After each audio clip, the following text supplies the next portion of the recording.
Abnormal Andy, and Phantom Dark Dave. The Screaming Skull Podcast. Welcome to the Screaming Skull Podcast, a place where horror fans can call home. I'm Phantom Dark Dave, and I'm here with my co-host Abnormal Andy. Happy Halloween, dude! Happy Halloween. Can you believe it? It's our first Halloween episode. It is, man. I'm so excited about tonight's episode. We got something really special planned for everybody this year. You know, we're going to do our normal horror news because we love to kickstart the episode with what's new in the horror genre. And we're going to talk about some general awesome things about the holiday of Halloween, as well as maybe some personal stories of our past and present. And then we're going to wrap it up with something really special. We're going to have a general discussion on the Terrifier franchise. And I know, Andy, this is something that you're really looking forward to. Yeah, man. Especially with the way that I talked about it last episode. Last episode, I had not seen any of the movies. And this episode, I've seen all three movies. So it's going to be interesting to see where the chips fall, what my final verdict is on the franchise. Yeah, and if our friendship will stand the test of time if you talk negative. But no, that's really cool, man, because, you know, I called you out on the episode. I was like, dude, you really need to watch these movies. This is like our modern day boogeyman. And not only did you watch one movie, you watched all three, and then, you know, we decided to have a discussion about it. And, you know, Terrifier 3 is brand new. It's been in theater for a couple of weeks now. And when everybody goes to see it, then they can check out this episode and see what these two white guys think about it. Yeah. All right, Andy, let's change up the pace a little bit. You know, we always do horror news and, you know, you usually go or I go and then we sit and listen for 10 minutes or whatever. But I figure let's just fire away at each other. I'll let you kickstart and then I'll immediately interrupt you with something new. And then you could do the same to me. All right. Yeah, sounds good. Horror News.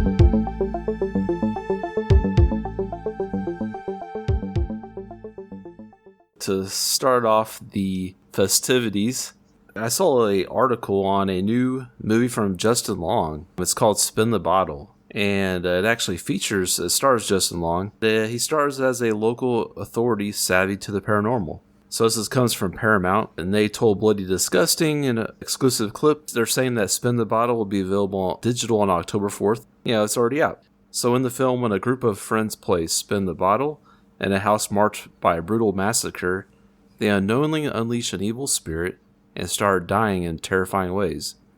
Now the survivors must stick together to uncover the house's dark secrets and end the bloodshed, and also deal with their past trauma. No, I'm just kidding. Stop it. Last episode, we kind of found it funny that so many horror movies are trying to include some kind of trauma that their characters had to deal with, and we were kind of making fun of that, but no, this one doesn't have that.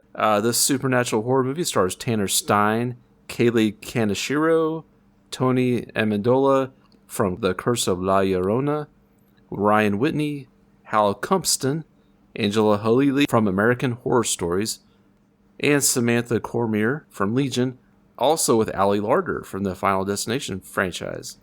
Did I ever tell you I've talked to Tony Amendola? Oh, no. Yeah, it was very brief because I was wanting to do an interview with him, but he's a big character in Stargate SG-1, so he's kind of important to me. Oh, that's right. Yeah, cool. Yeah, but the fact that he shows up in those Conjuring movies makes him twice as cool. Oh, yeah. So the director is Gavin Wiesen, did The Art of Getting By. I'm not familiar with that. And the script is written by John Cregan. I'm looking at the poster for Spin the Bottle. It looks pretty cool. I dig it. Yeah. I like that black and red, too. That's what I'm wearing right now, black and red.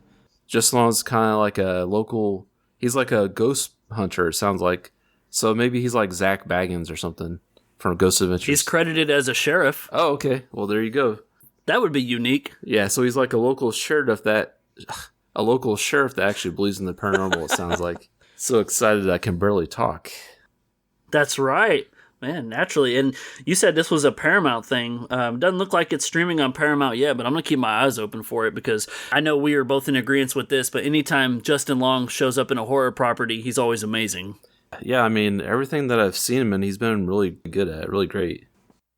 Let me tell you about Terrifier 3, because I know you've already seen it, Andy, but I want you to know about the box office of it. So the cool thing is, there, you know, this time of year, there's always a whole bunch of really good horror movies in theater, or at least they try to put a lot of good ones out. More times than not, we always like them, even if they're bad, they're good.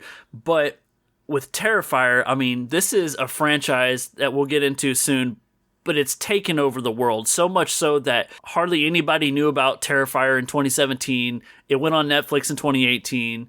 2022, post-pandemic, Terrifier 2 comes out, goes to theater, does really well, and here we are, Terrifier 3's in theater.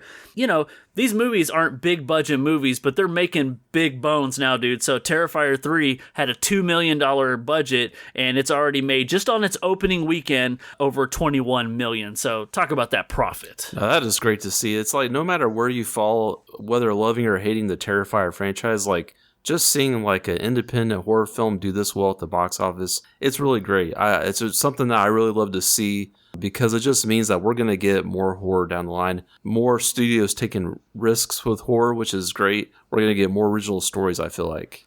Oh, yeah, for sure, man. And even with the growth of this franchise, going from a minimal story to where it goes now, it's fun to be along for the ride. But it just gives me vibes of, in comparison to like Halloween and Blair Witch Project, movies that had such a minute budget and they've taken over the world and become pop culture icons. Yeah, just a little idea can really turn into a big thing. And so, it's exciting. And, it makes you feel like anybody can make a horror hit movie. I'm halfway through one right now. I've been recording this podcast. Oh, dang. Well, a spoiler, you die in this movie. Well, it was nice knowing you.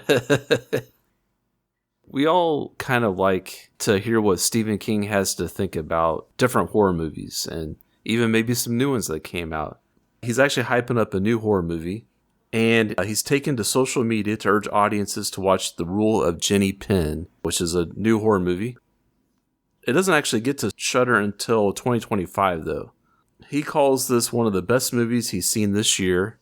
It's a tale of a judge who, after being confined to a retirement home following a stroke, must stop an elderly psychopath who uses a child's puppet to terrorize the other residents. He says, "I watched one of the best movies I've seen this year. It's called The Rule of Jenny Penn, and I urge you to watch it when it appears on Shudder."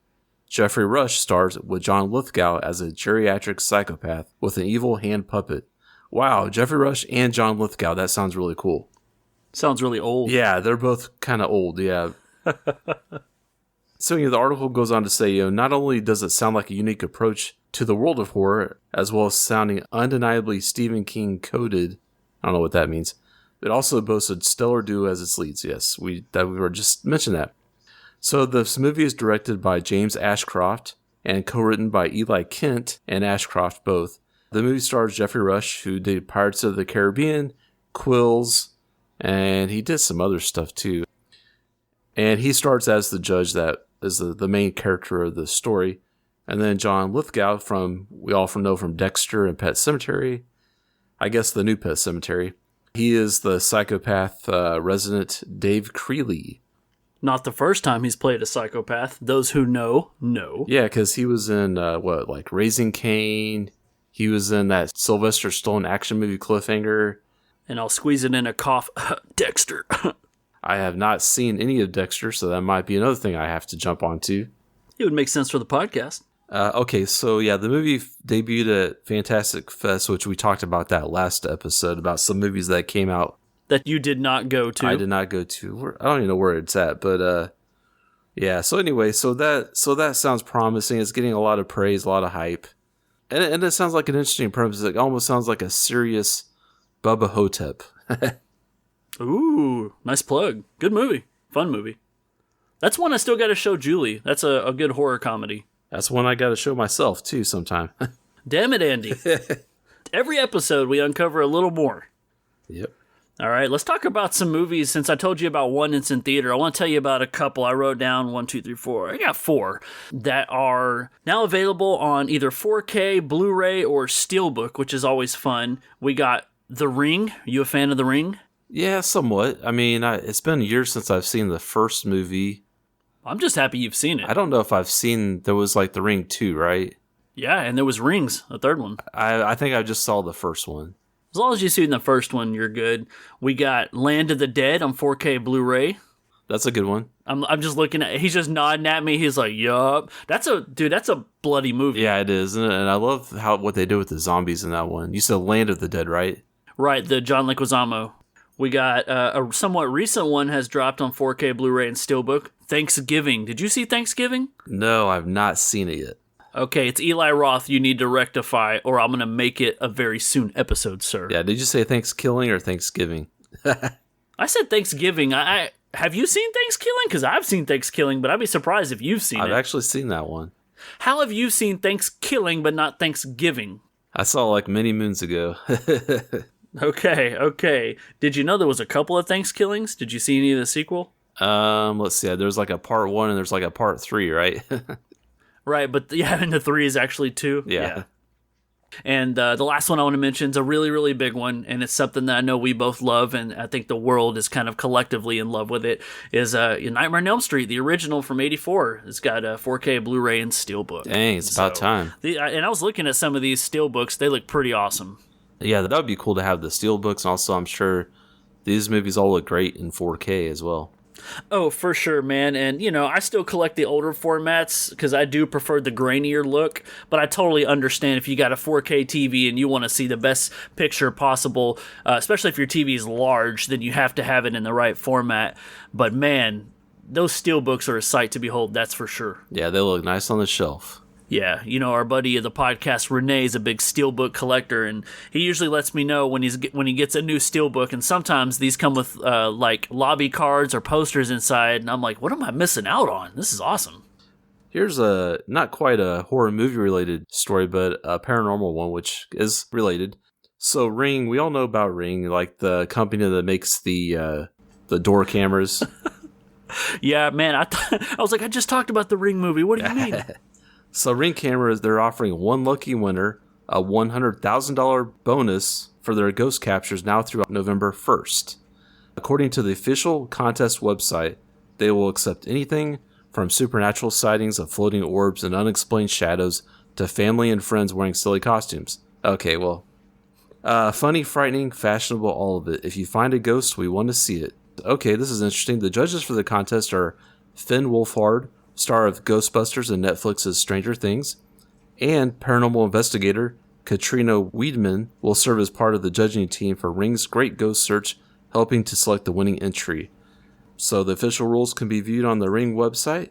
The grand prize contest will cut after the first 5,000 entries are received through November 1st. Okay. Do they have anything about rules and regulations? Like, are they against full frontal nudity? They don't say anything about that. Bring it on. To share your ghost, log into your Ring account and follow the instructions. To be eligible, video clips must be 30 seconds or less and captured on an existing Ring device. For a full list of eligible... Okay. So you can see all the rules on their website, looks like. Once again, it's now through November 1st or when 5,000 entries are received.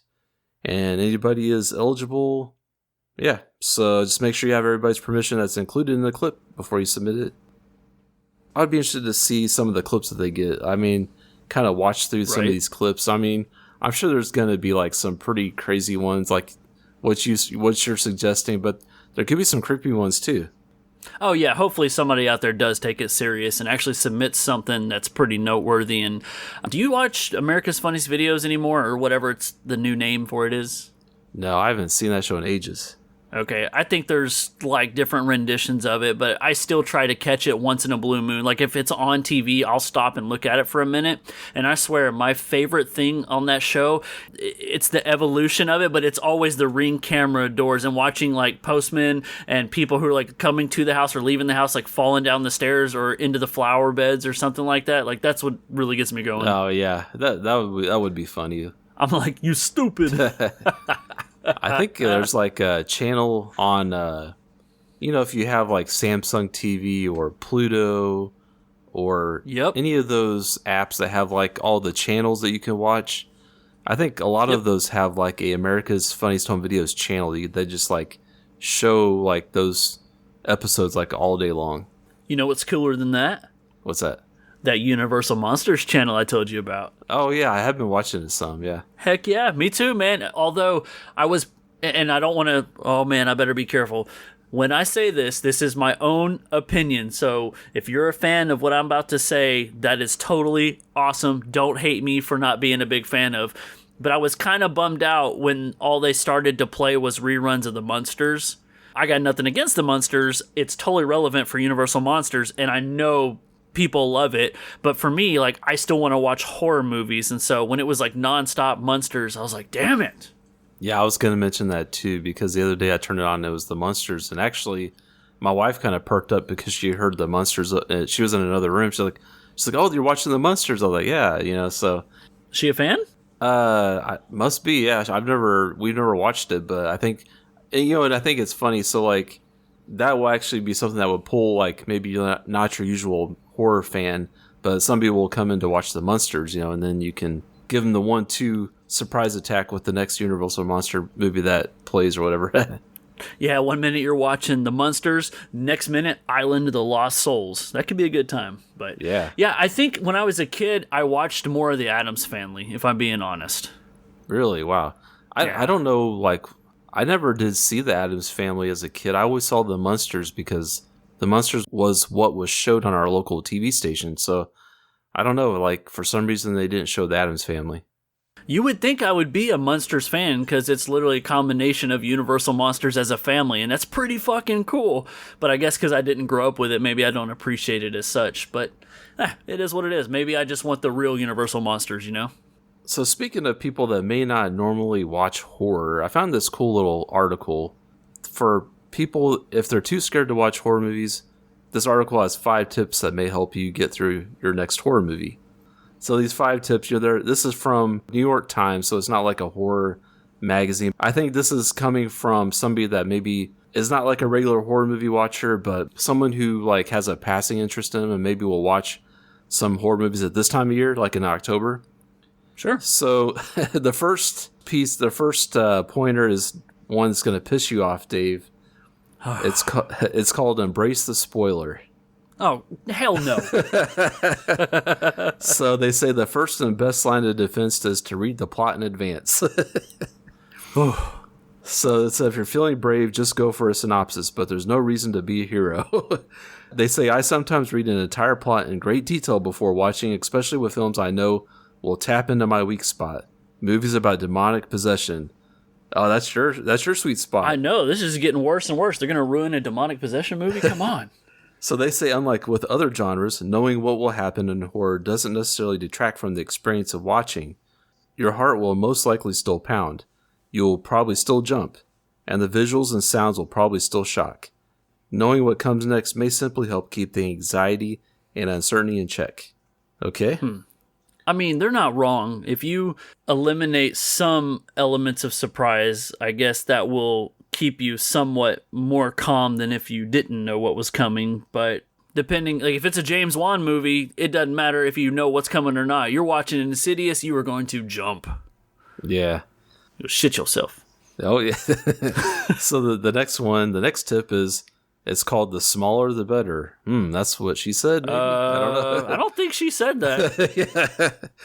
It says, nothing against the big screen experience, but going small by watching on your phone or tablet can go a long way.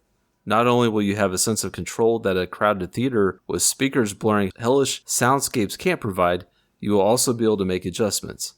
If it gets too loud or chaotic, turn down the volume. If it gets too visually scary, turn down the brightness or flip the device down.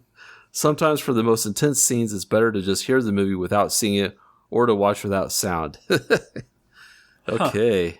So, I mean, that's kind of more of your department than mine because you actually do watch horror movies on your phone just for convenience. I do, and I have to say, I'm wondering if there isn't something to that because I noticed, I watched a movie this week. I'll just go ahead and name it. It's called Daddy's Head, and it's a newer movie that just premiered on Shudder.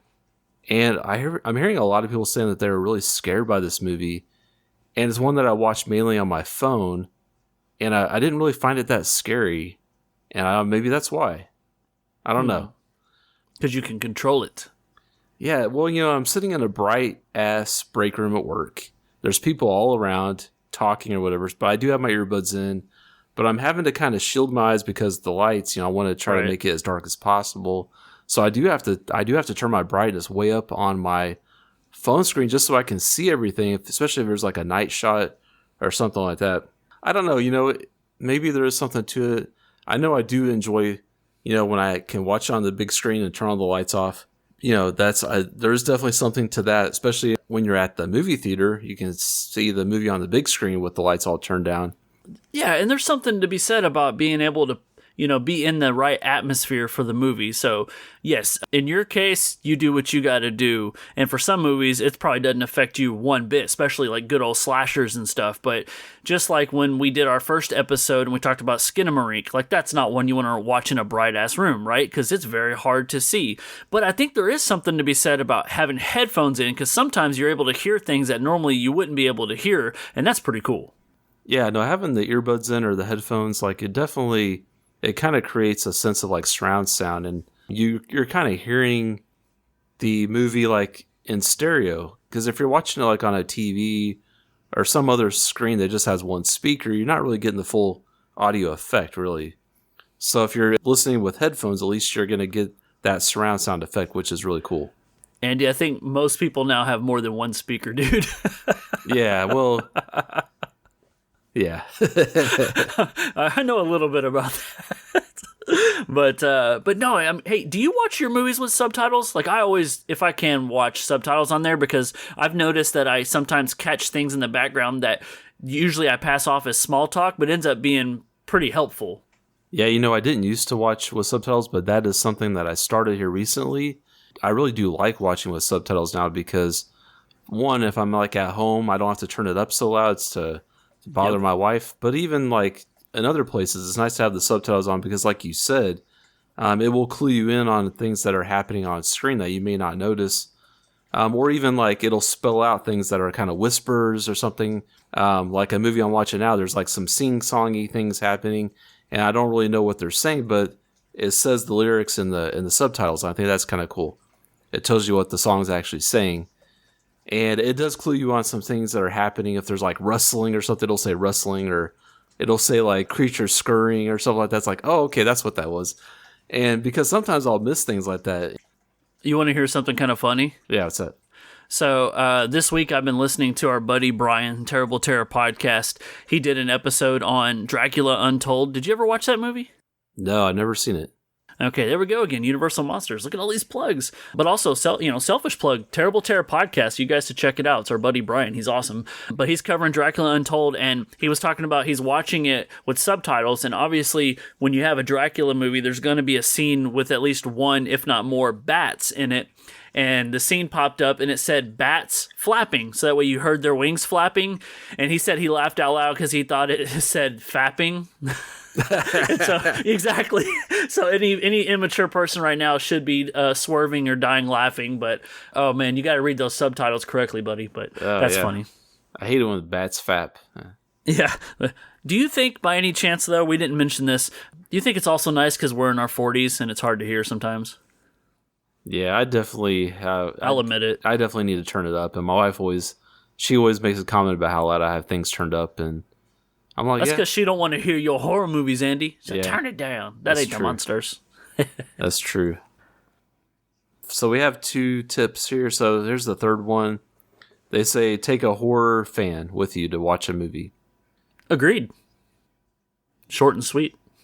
They say I'd be hard-pressed to tell you how many times I've been the guinea pig for my spouse or friends. Yes, fine, I will watch it first, so you can watch it with me later. Okay. So they're saying that they go and watch a horror movie before their spouse or their friends watch it. Okay. So it says having a trusted person get familiar with the movie's peaks and valleys so as to guide you through it later is a great tactic.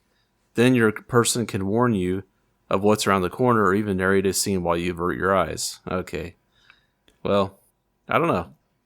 I can actually attest to this in a different sense. This is totally mine and Julie's life right here. This is our livelihood. She likes horror just fine. I am horror. And so a lot of times I'll watch almost anything. And a lot of times I'll do it to either A, spare her of a horror movie that I know she's not going to like, or B, I can kind of guide her and help her find what some of her favorites are. And I'm happy to say that up until this day, I think one of her favorite horror movies of all time is Jordan Peele's Us.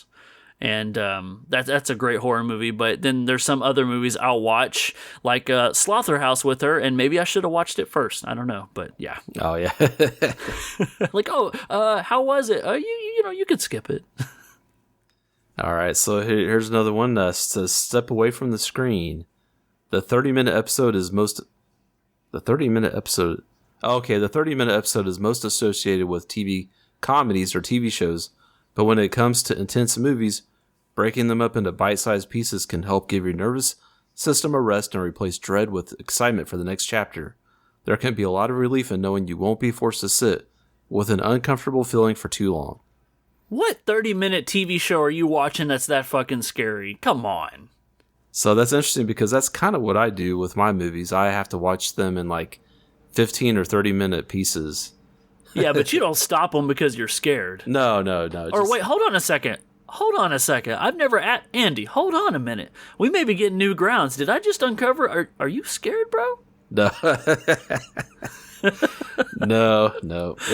It's just because I have like a 15-minute break at work and then I have a 30-minute lunch break. So I kind of watch them watch the movies in bits and pieces there. But it's also frustrating with that whole aspect is frustrating because if I want to rent a movie from like Amazon, like they only give you 48 hours to watch the movie.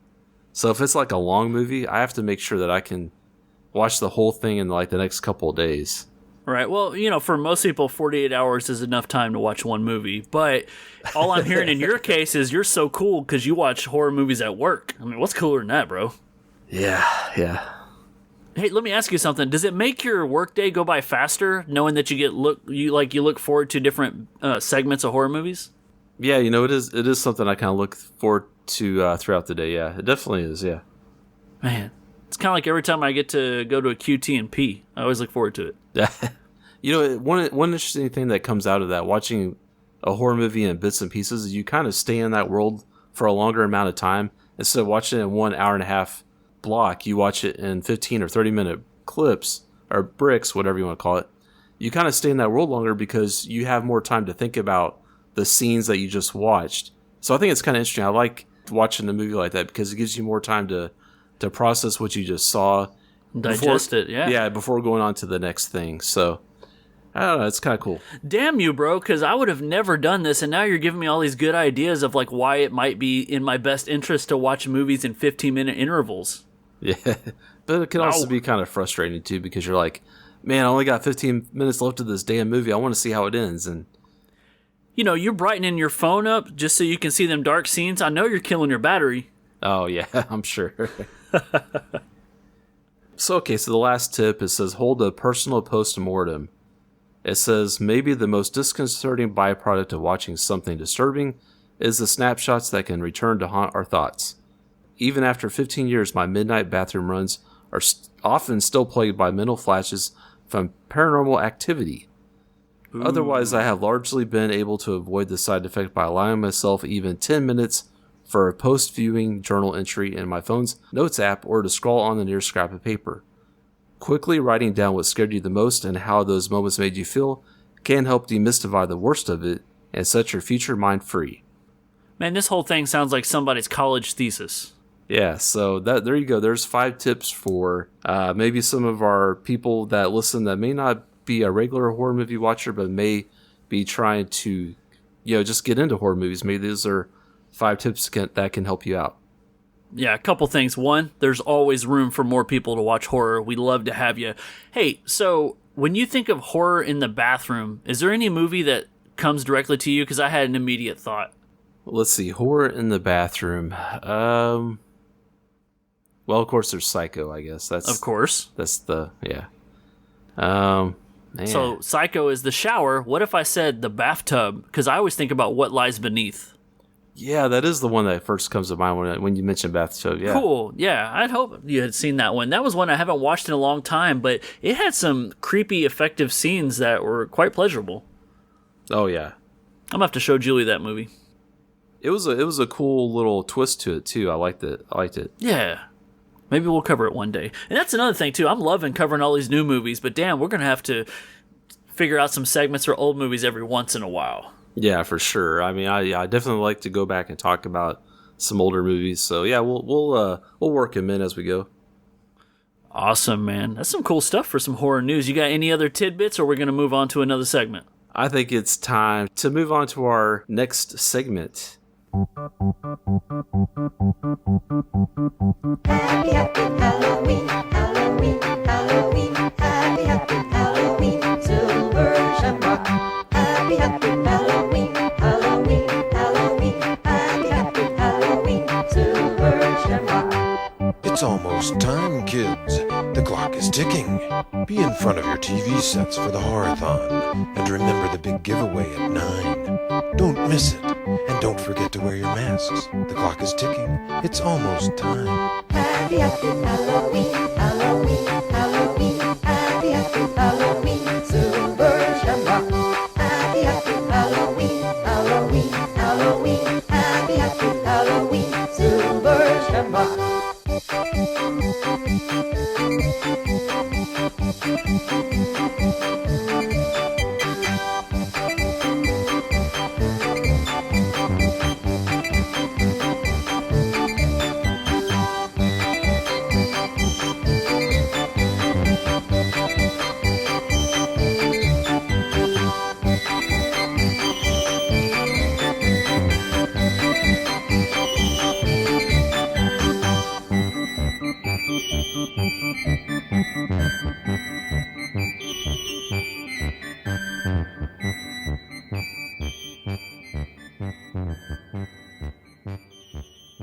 Yeah, so this is like our segment where we're just going to have a general chat about Halloween and what it means to us, and maybe some stories from our childhood or some of the things that we've done in the past on Halloween, and maybe some of our traditions, some of the movies we like to watch around this time of year.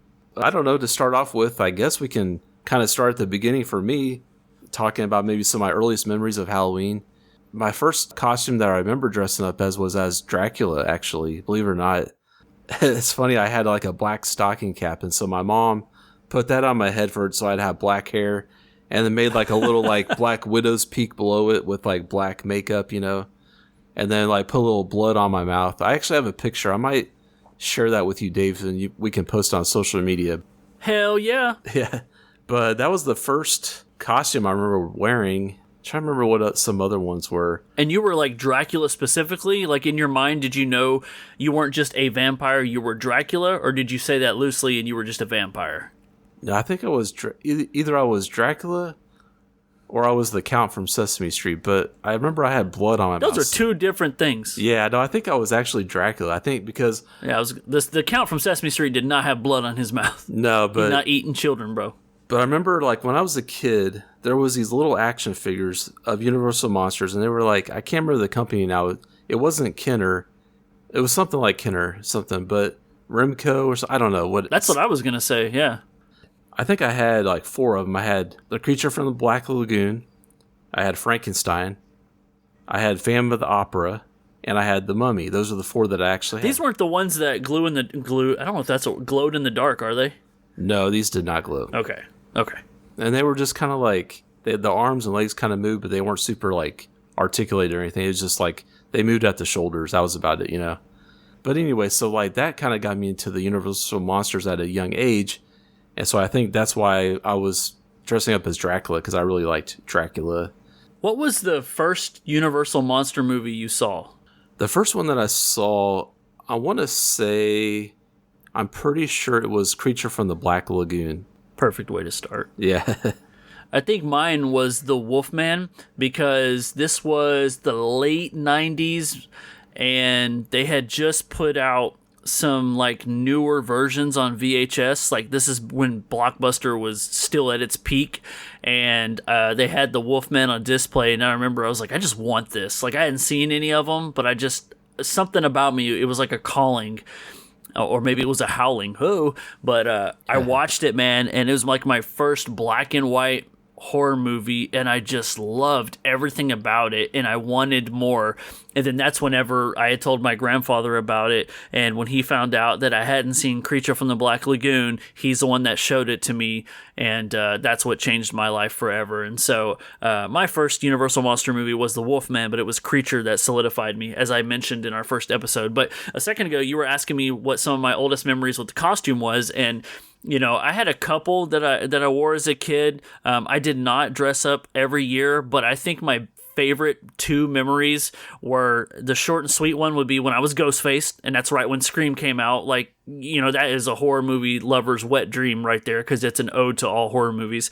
But the other one was I was the Crypt Keeper from Tales from the Crypt, and that is just like a special place in my heart because I think when I was real young, we kind of had cable. I don't think it was legal, but I think we had it. And I had caught a couple of times of the HBO Tales from the Crypt. They had nudity in that show, kids. But I just thought the Crypt Keeper was really cool. And so when I was able to get the Crypt Keeper costume, probably from Party City, I thought I was the bee's knees, man.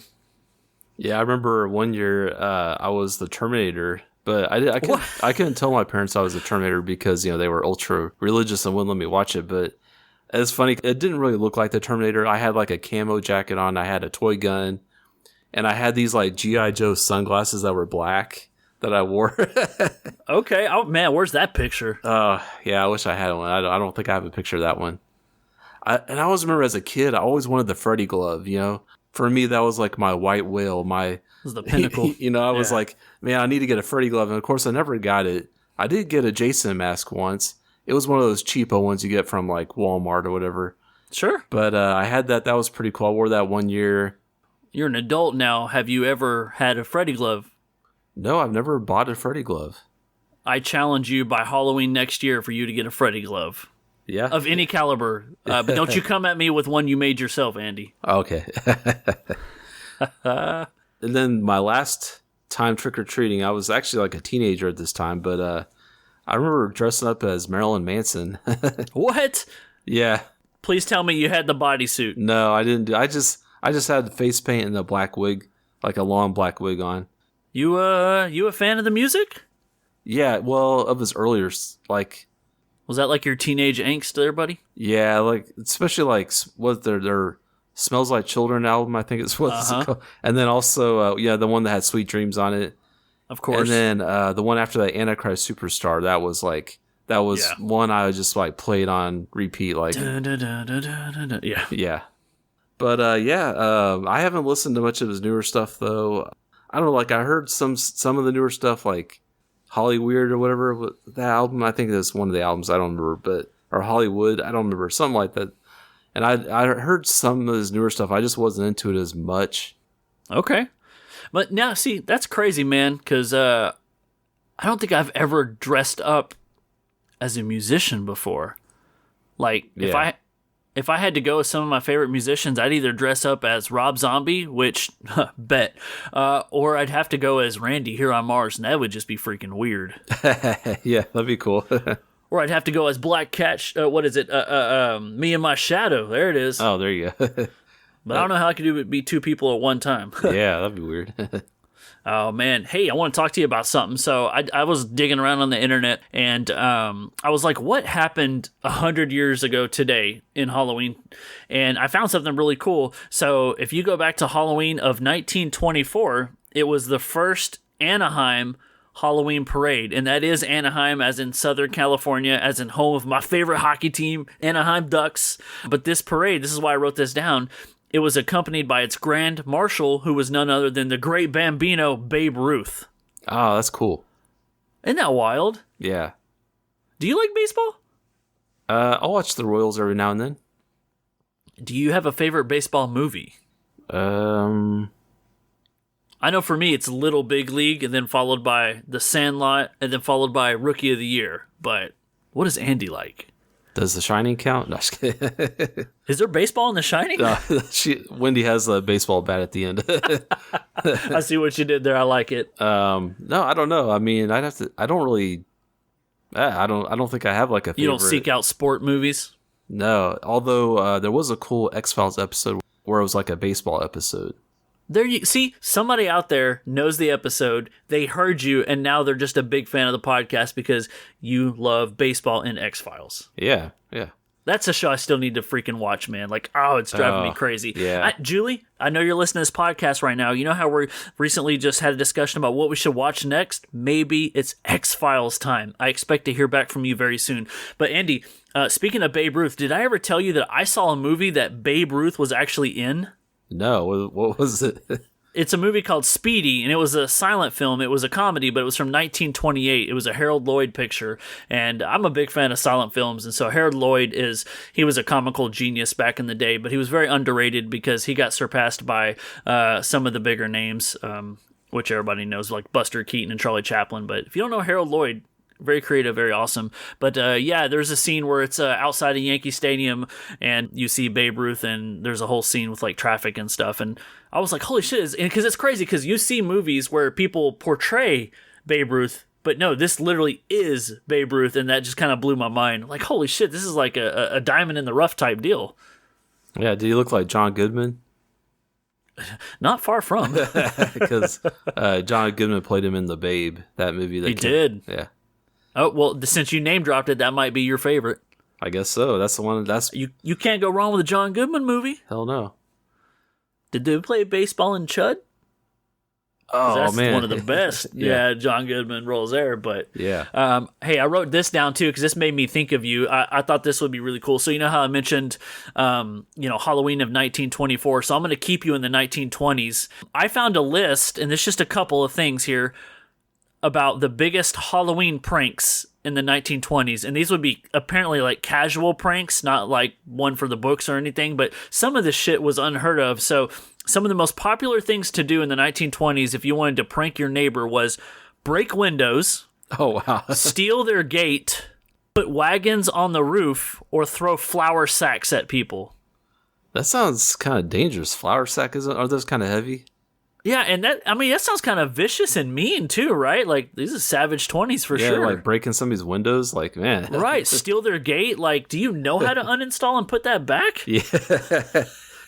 And then, how do you get a wagon on the roof? And how many people does that take? Get I know, the boys together. We're stealing wagons. Oh, man, that almost kind of sounds like some office level pranks, you know? Hey, there's a movie also in the 1920s called, no, that's a lie.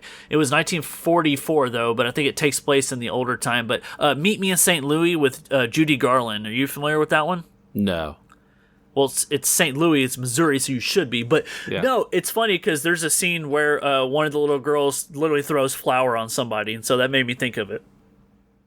I wish I had better, like, stories about my past with Halloween, like, as a kid, but for the most part, it was kind of, my love for Halloween was kind of stifled to a big degree because my parents were really religious, and so it kind of sucks. Like, even like, you know, and my love for Halloween was not encouraged by at all, and it's like, and that's just kind of like my religious stuff from the past. And I'm like, but like I really had to be kind of undercover, like under the radar with my Halloween celebrations. Like my grandma, bless her heart, I would like go like spend a weekend with her, and like I was always get her to buy me like the stuff that my parents wouldn't buy me.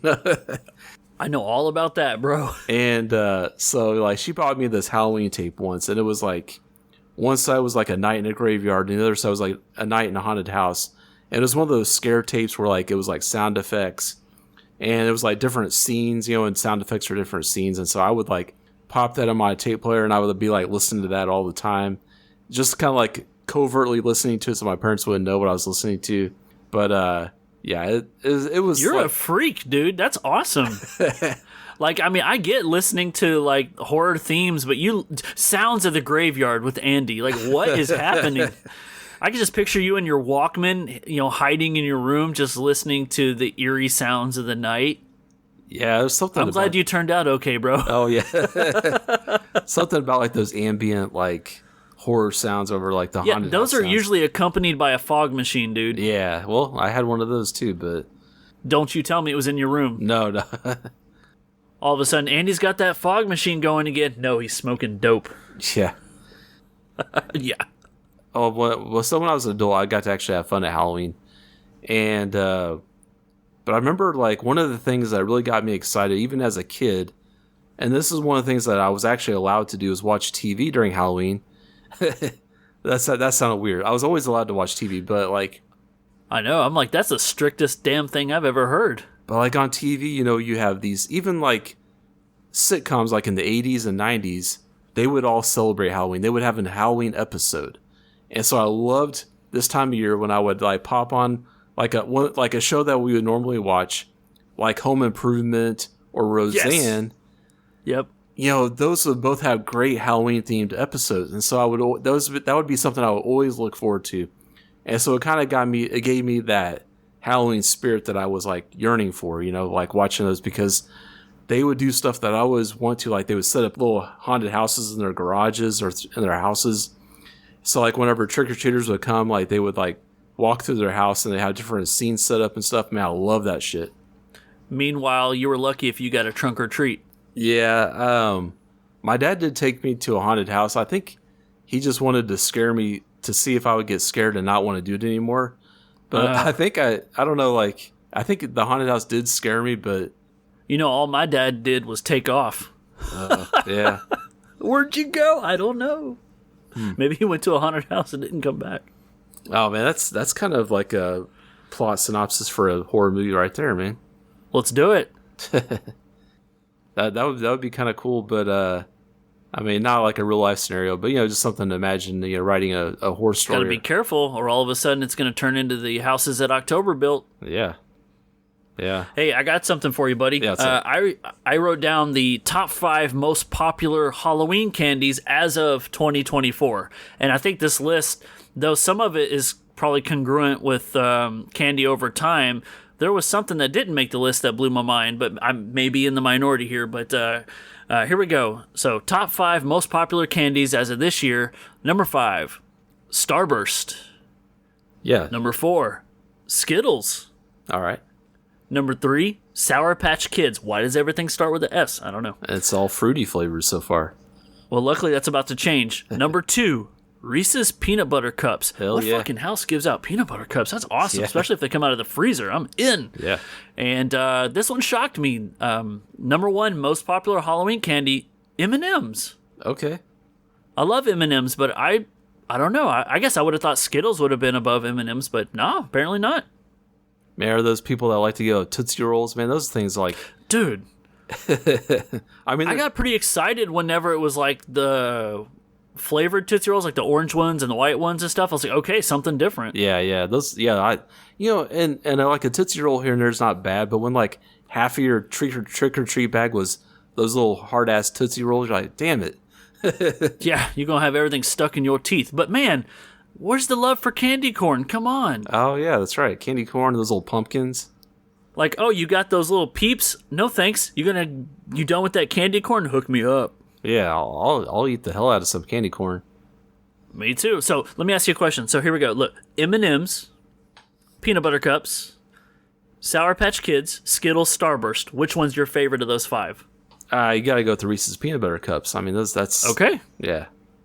Okay, now I'm a Skittles guy, and that's just lifelong love for Skittles. There's only been 1.25 flavors I didn't like. Julie, actually, a few years ago, our first Halloween together, she bought something called Zombie Skittles, and it was the nastiest fucking thing I'd ever have in my life. I swear, they were like Bean Boozled Skittles or something. It was fucking disgusting. And then the reason I say 0.25 is there's another bag of Skittles where I like all of them except one Skittle in there, and it's like a pomegranate flavor, and I am not a fan of pomegranate, so yeah. But anything else, I'm down. Huh, interesting. Yeah, I figured pomegranate would taste good, too. I mean, probably to most people it does, but just acquired taste for me, no thanks. Yeah. I wonder if the zombie Skittles, was it like earwax flavor or something weird like that? Oh, gross. I don't know, man. It's just, I don't even know if they had names. It was just different colored Skittles like normal, and then you eat one, and sure enough, I don't know, that or we got a bad bag, but I doubt that's the case. Oh, man. Yeah, I love candy. I mean, I'll eat candy all year long, but especially as a kid, when I had that bag of trick-or-treat candy, I would be like eating on that bag for the next year or the next 6 months or whatever. Did you ever have like your bag or your bucket full of, because you obviously did trick or treat a little bit because you dressed up, right? Yeah.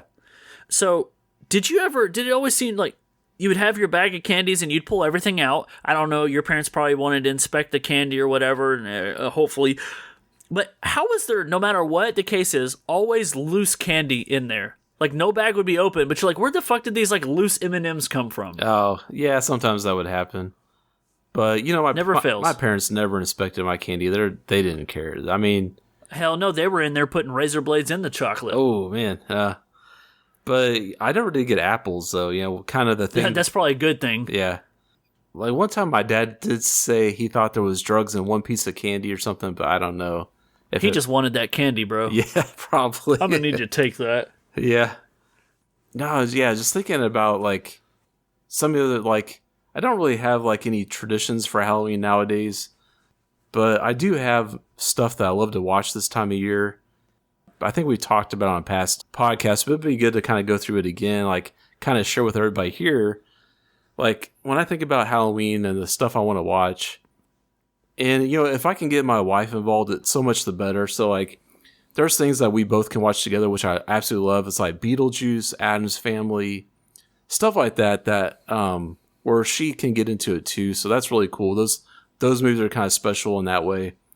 I'm trying to think of some other like family friendly stuff like Hocus Pocus is another one. Yeah, what about you? Some like family friendly ones that you like to watch? Yeah, actually, I have one non-negotiable, and so it's not even something I grew up with. I actually saw it as an adult, but talk about something that you watch that makes you feel like a kid again. It's actually animated. It's a Curious George movie. It's called Boo Fest, Curious George Halloween Boo Fest, and it came out in the probably mid to late 2000s. And it aired on TV. I saw it during its first airing. It's just like a little 1 hour special. But man, it took me all the way back. It made me feel like a kid again. And I now made that a tradition where I watch it every Halloween's. And I encourage people, if you haven't seen it, give it a shot. It's probably the biggest thing you're missing. But like I said, it makes you feel like a kid again. It's got great music. It's got great haunted storytelling in it. It's a lot of fun. And it's a feel-good movie. So, I love all the ones you mentioned. And of course, I love when TV episodes go into rotation. So there's Charlie Brown, Great Pumpkin, Charlie Brown's always really great to watch, but the Curious George is top tier for me. Oh, yeah, I have to check that one out. I've never seen that one. Boo Fest. I got it on DVD, bro. It's out there.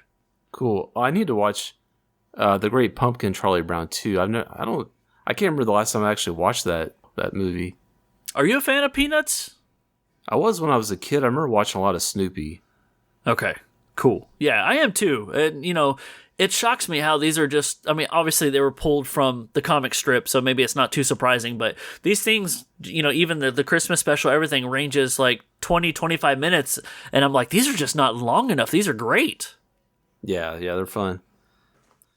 Yeah, so talking about, we were talking about family friendly, and then there's ones that aren't family friendly. Some of the more horror movies I like to watch this time of year, and definitely, stuff. Definitely John Carpenter's Halloween is like, the hands down, it's the non-negotiable. Got to watch it every year. Preferably 1, 2, and 3, like all in a row would be great. It's good as a triple feature. I love Hill House LLC. It's a cool franchise. It's like a found footage type mockumentary thing, and it takes place around Halloween, so that's one I always try to watch this time of year. There's also The Houses of October Built. The first one's good. The second one, not so good. It's mainly because of how the movie ends. I didn't really like it. There's another Trick or Treat. Yeah, there's Trick or Treat, and then there's also that's a big one. Yeah, that one. But then there's also Trick or Treats from the early '80s, which I think most people will like turn their nose up at. It stars it has like David Carradine in it, and like this little kid that's kind of a little shit, but he kind of reminds me of myself because he's like a little magician and he likes to play pranks on people. Is that the one that the movie poster or the cover's got the bag and like the bloody arm? Didn't I watch that at your house? Probably, yeah. I think we watched it because we were going down the 80s road. Yeah, so most people don't like it. I recognize it's not a great movie, but it kind of has that, it really has that Halloween atmosphere for me. And that little kid, basically the movie's just him pulling pranks on his babysitter. It's supposed to be like a slasher movie. And there is like a killer, but he doesn't really do a whole lot in the movie. But anyway, what about you, Dave? Oh, so I'm right there with you, man. Everybody's watching anything Michael Myers. We both love Curse of Michael Myers, too. That's a big one. Oh, yeah. But I think John Carpenter's The Fog is a really great horror atmosphere. And there's another one that I was trying to think of, it's escaping my brain right now. I'm really pissed. I might have to look it up. But it's got Linnea Quigley and Brinkley Stevens in it. What the hell is the movie called? I keep wanting to say it has Jack in the title, but I can't think of it. I actually showed it to Renee. I have it on Laserdisc. Let's see here. I'm going to look it up, and I know that's not good for the podcast, but I don't care because I want to... Is it called Jacko or something like that? Yeah, that's it, Jacko. Yeah. Yeah, the two F's fell off. If you get it. But no, Jacko it's a shot on video, cheap 90s horror movie, which that's how you know it's good. And it's ridiculous beyond belief, but it reeks of the Halloween vibe that is necessary for this time of year. And so that's one I recommend to people. If you like a so bad it's good, but you just want something that'll put you in the Halloween mood, that's one to watch because it has a lot of cutaway scenes of the neighborhood, even has a horror host on TV. So it's pretty cool. Yeah, cool. Well, I mean, so speaking of movies that aren't family friendly, that kind of takes us into our next segment, our main event.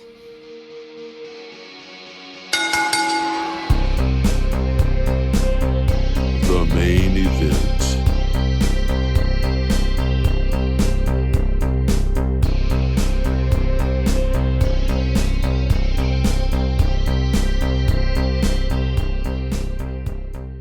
So yeah, this is interesting.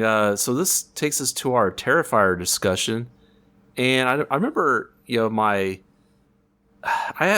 interesting. So I've had an interesting journey with this franchise since our last episode, because I know in the last episode I said I hadn't seen any of the franchise movies, any of the Terrifier movies, and I think I hesitated because I was worried about them being super brutal and just being very disturbing to watch.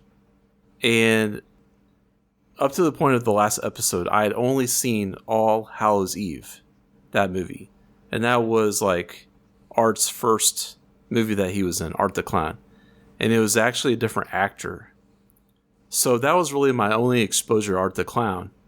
And so that was basing my whole decision on whether to watch the rest of the movies based on that one anthology movie that came out before. So it's interesting. So I watched all three movies, and I have to say that I'm now a big Art the Clown fan. Damn right you are. I never thought I would say that.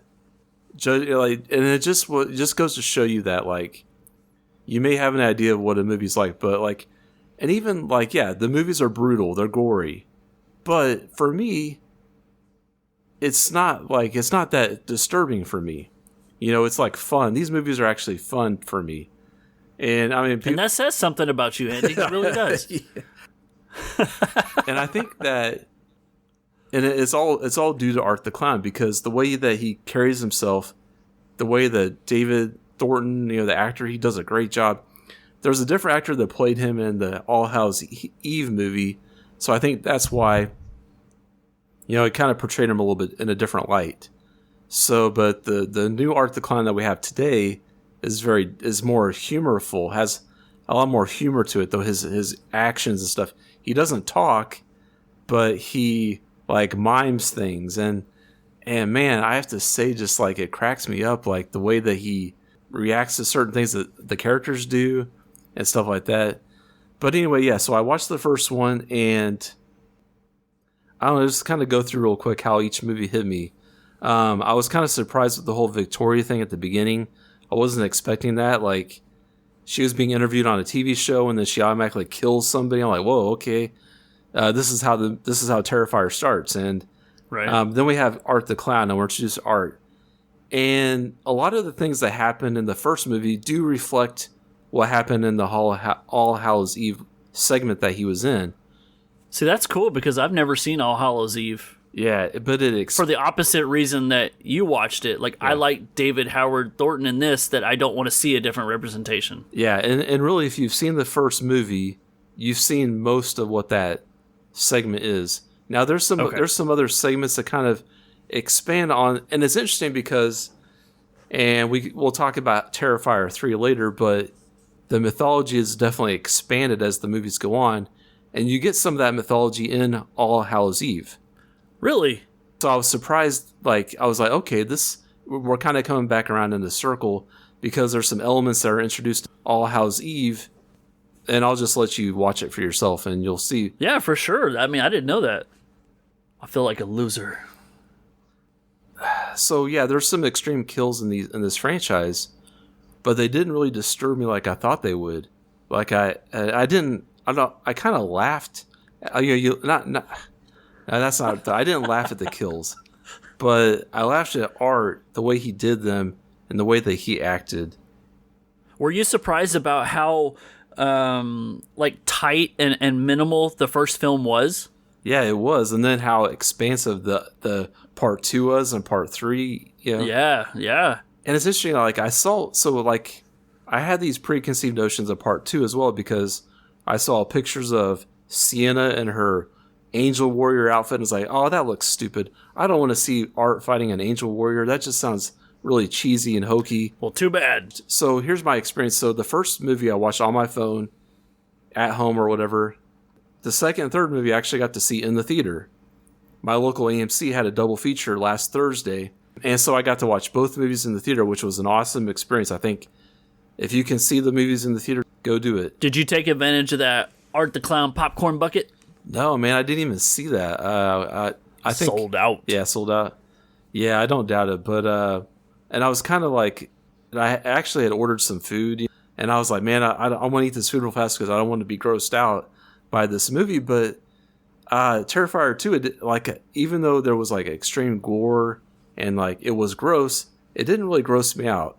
So I was surprised. I was like, wow, this is like the gore. Like I was really surprised with how the gore hit me, how the kills hit me. It didn't really gross me out. It didn't disturb me like I thought they would. And meanwhile, the like headlines were saying people were throwing up and running out of the theater, and Andy's just eating his food. Yeah, man, I had like cheeseburger sliders and French fries, and oh, dude, I heard those weren't good. Are those good? No, the sliders. They're not very good. No, you got to go with the nachos, man. Nachos are always pretty safe. Yeah, I've had the nachos before. They're pretty good, but yeah. So anyway, but I was really captivated by Sienna and like her journey in the part 2.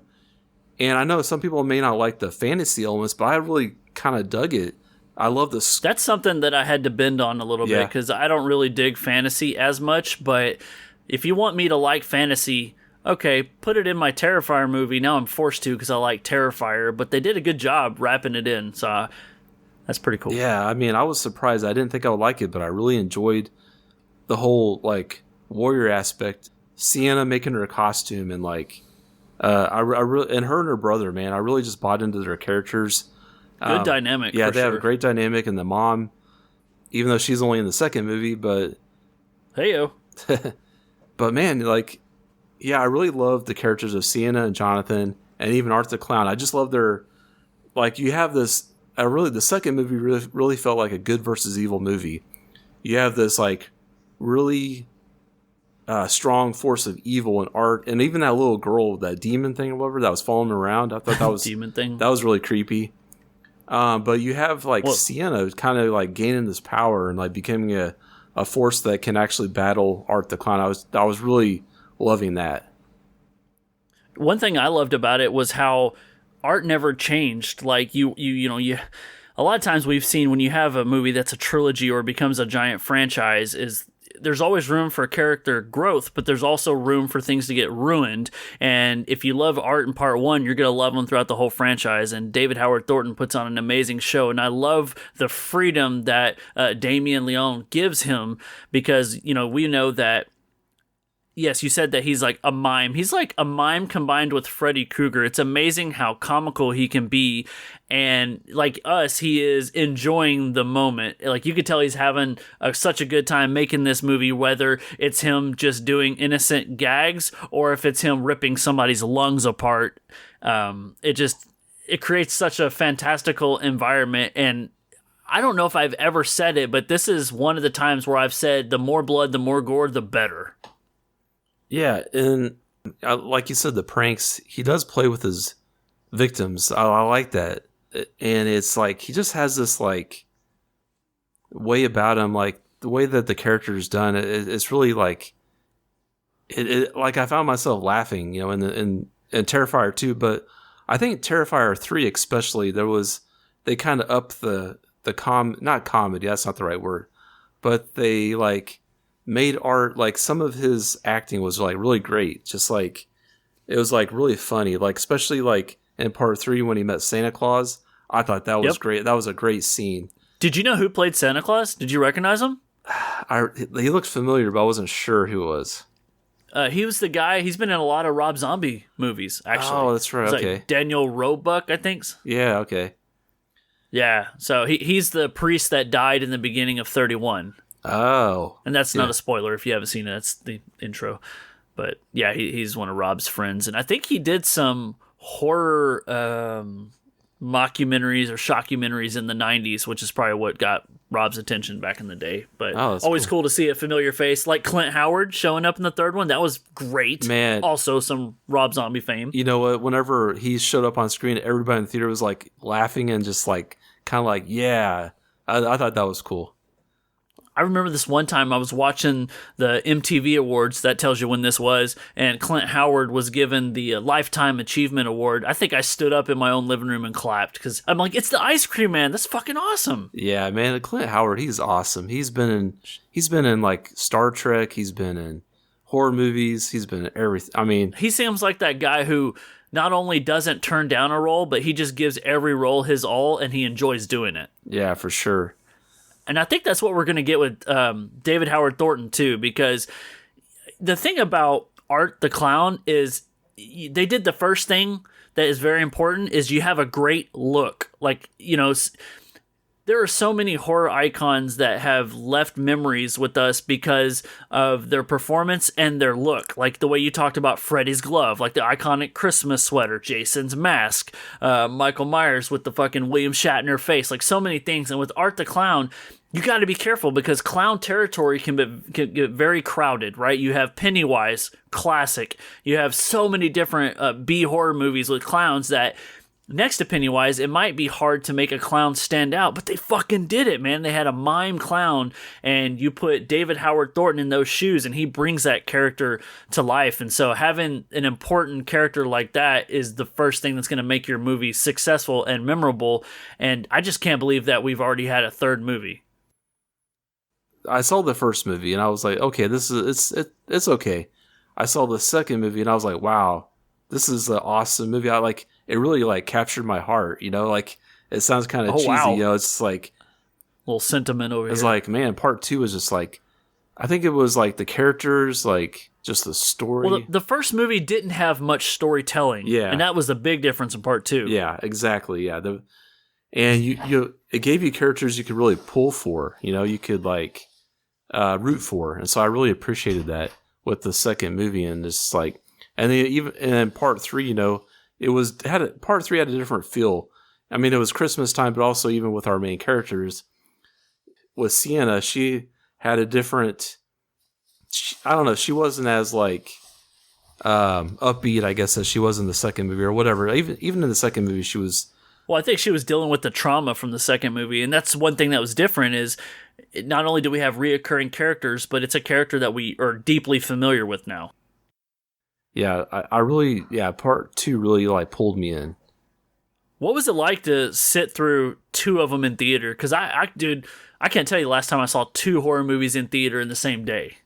Oh, it was fun. It was a really fun experience because like I had my dinner and then watched the first movie, and then they had this little intermission between the movies, so I got to go to the bathroom. And did you get anything special for that? Like, I know that was a premiere event. Was there like a poster or anything? No, there wasn't anything. Damn. Like that. Yeah.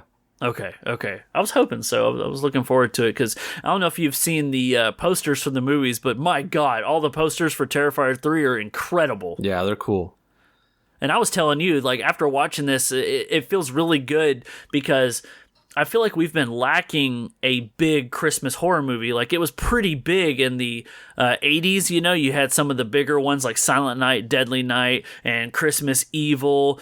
I know I'm missing another big one off the top of my tongue. Oh, Black Christmas, duh, from the 70s. But outside of those, all the other Christmas horror movies that we had seen have kind of just been like those rate-of-the-mill movie rental movies. But this is a big one. It is, man. And I mean, it's big at the box office, too, which is really cool. And it should be, because there is a lot that's went into this franchise, and it's so cool that Damien Leone has, been the writer, been the director, been the, he's got a background in special effects. So for him to say no, like, these are independently done movies because he doesn't want studios to come in and not only change his script, but also limit the amount of gore. And I think that really matters. Like, this franchise has been able to establish itself as something that stands out. It's just like, we're going to do what we want when we want, regardless of what studio interference would be like. And now, he's kind of put his foot in, he's put himself in a corner, because as each movie has come out, it has upped the gore. Like, where do you go in a Terrifier 4, Oh, yeah, I can't imagine. I don't know. But, yeah, I'm excited to see the next one. I know that it's been announced, right? I know that there is a thumbnail for it inside of IMDb. Damien Leone, I think I screenshot this the other day. Let me look at my phone real quick. I follow him on X, one of the only couple people I follow, because X is kind of boring. I don't know. Ever since it turned into X, it's I don't know. All the cool kids, I think, are on like Insta and stuff like that. But no, Damien Leone had said there's no definitive answer at this time regarding how many more films I will make before concluding the Terrifier saga. Personally, I can't see it going further than 1 or 2 more films, but only time will tell. Rest assured, the ending will be epic and terrifying. And so I just reading that and hearing that makes me feel good, because I feel like he could be just shit talking, and there's always that possibility, but I don't get those vibes from him. And I feel like the guy who maybe started with what All Hallows Eve and what the Terrifier first film became, I think that launched a vision for him, and I think he knows where it's going to go, and I'm excited to see what happens. Yeah, I mean, without saying any spoilers, like the next movie, it's going to be interesting to see where it goes, because I think, we talked about the fantasy elements of the second movie. Yep. I think we're going to see a lot more of that in the next one. You think we're going to get like an Army of the Darkness type thing, or do you think we'll get fucking Terrifier in space? Because I'd be down, bro. Art the Clown in an astronaut thing, like, sign me the fuck up. No, I could definitely see the Army of Darkness type thing, maybe. Question for you. Yeah. Put them in order. Favorite to least favorite. You like them all, but favorite Terrifier movie from 1, 2, and 3 to least favorite. What you got? All right. This is easy. 2, 3, 1. Okay.